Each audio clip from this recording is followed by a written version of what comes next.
great game. I think Mercer, as we knew, the last 6-7 games of the season, were playing as good as anybody. They beat pretty much every top team in the league. So we knew going into this game that it would be a real fight, obviously. So they beat us in the last game, and this was our last loss, was playing Mercer. So obviously they had our full attention like everybody should in this tournament. I think at this time of year, it's going to be about defense and rebounding, and we did a great job, I felt, on defense, held them to 36% from the field and 22% from three. That was the biggest factor in the game. And the teams that can win this tournament, they're not going to be teams that make every three-point shot, because over a three-game setting, it's just not going to happen. They're not going to make every free throw. They're going to turn the ball over sometimes. But if you can play defense and you can rebound, you have a chance. And that was a war, and I was proud of our effort. And I was proud of all of our players in that game. You look down, multiple guys had double-digit minutes.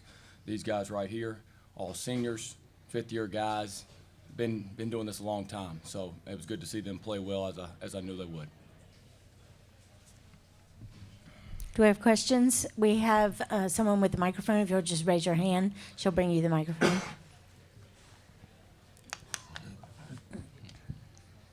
Bucky, for you, just talk about the start that you guys had. We could obviously know early start. Who knows what could happen? Just talk about how impressive it was to see those guys start off hot, knowing it was an early start, knowing you hadn't played a game in a week. Yeah.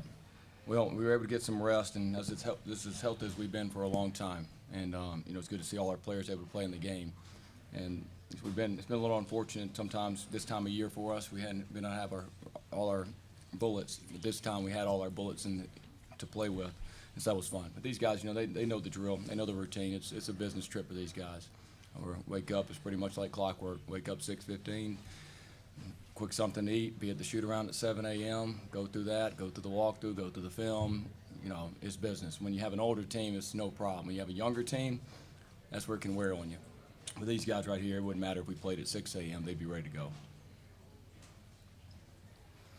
Smokey, students of the game. Coach, you got 26 bench points from your guys, so just elaborate on that team win that you got from the bench as well.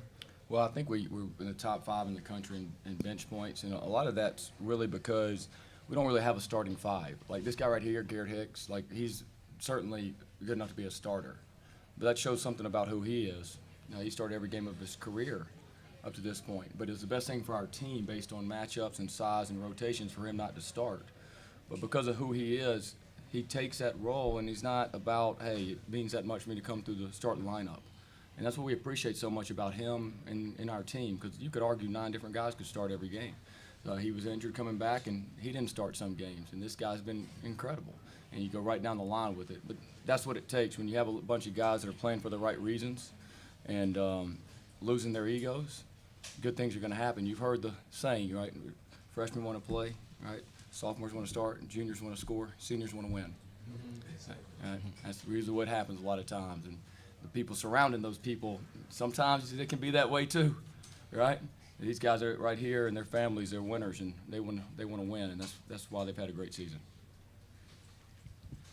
Jermaine, last game against these guys, it seems like they kind of out-physicaled us. Today, it was the other way around. Talk about that and how physical we were today. Yeah, that was a big key, just be the tougher team.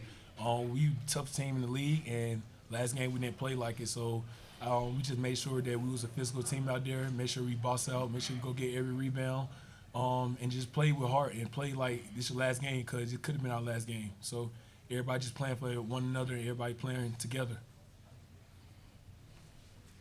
How you doing, students of the game? Carlos Jackson. I had a coach for Rylan Jones.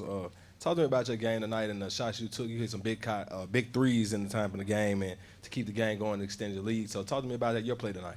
Yeah, no, I mean, it was just they were kind of backing up, and, I saw an opening, I let it fly, and they went in. I just kind of try to do what the game tells me to do, whether that's pass, shoot, and all my teammates have, a lot of trust and faith in me, and they give me the confidence, to make some of those big shots that need to be made. So credit to them. And, just playing for each other, and every single one of us is going to make a big shot or, make a shot to end a run. And we're proud of each other, and we trust each other that we're all going to do that. And so tonight I just happened to make a couple of them. Question for Garrett. How does it feel to step up in a win-or-go-home game?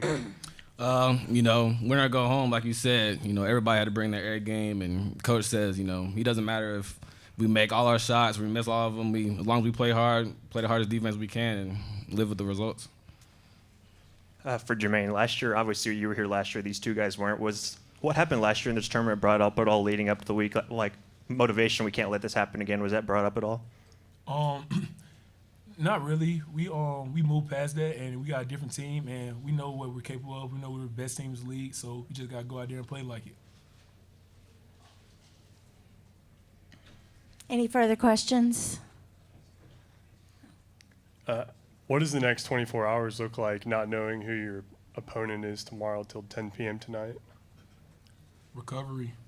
Make sure we're ready. We already know we play both of them. So we just got to wait to see who we play, scout, and the biggest thing is recover. So we've talked about all year is trying to recover for this time, and that's one of the reasons we do have a lot of players that can play is because in this tournament, go through 3 games, you're going to need some depth, and that's why we've developed depth because of that. But I will say this, though it's not like a lot of tournaments where the 1 seed sometimes get double buys to get the semis, this is probably one of the more equitable tournaments in all of college basketball, where you know, it doesn't necessarily favor necessarily the 1 seed or the 2 seed to an extreme measure, which is different. Like, you know, a lot of times leagues are protecting their top seeds and they're advanced to the semis, and they do that because they want to try to make sure, like, hey, where they feel the best regular season teams got to then say tournament. This is an equitable tournament where, you know, it's not double buys. So, but there is one thing that does come into play is tip times. So we fought really hard so that we could have that early tip time, maybe a little bit later recovery.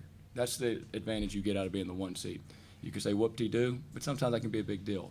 And so we got to get recovered. And I do want to say this to my players since they're up here, is our guys have really played well in this tournament. And they played really hard and played great. Last year we came up here versus a great team, and they played outstanding. The year before we went to the semis, and we were probably a year away from doing that, and we were a shot away from getting to the finals. Right? We had Slauson blocks a shot right in the middle of the paint. We're in a 1-point game with like 8-9 seconds. So for these guys, above all else, man, we're gonna play so hard, and we're gonna play so fearless. And if it doesn't work, it doesn't work. It doesn't work, it doesn't work. But we're gonna be able to walk away from this knowing that we went at it. We're not playing this tournament not to lose a tournament. We're playing this tournament to do our best at all times and let the chips fall where they may. And if we do that, that's going to give us the best chance for the best results. And that's why I want these guys in this tournament, these seniors, they've earned the right to play this way and to enjoy this moment instead of the weight of the world on their shoulders. The weight of the world is on our shoulder for one thing, that we play hard, we play unselfish, and we play fearless. And that's what they've done all year long, and because of that, they've had outstanding results. And that will give us the best chance for our best results. Smoking students of the game, Garrett, you guys started with energy in the warm-ups, and I noticed that. And when you got that big slam, it was Jermaine that came out there that was yelling at the baseline. I was at the baseline. He scared one of the fans. So just talk to me about how you guys feed off each other's energy.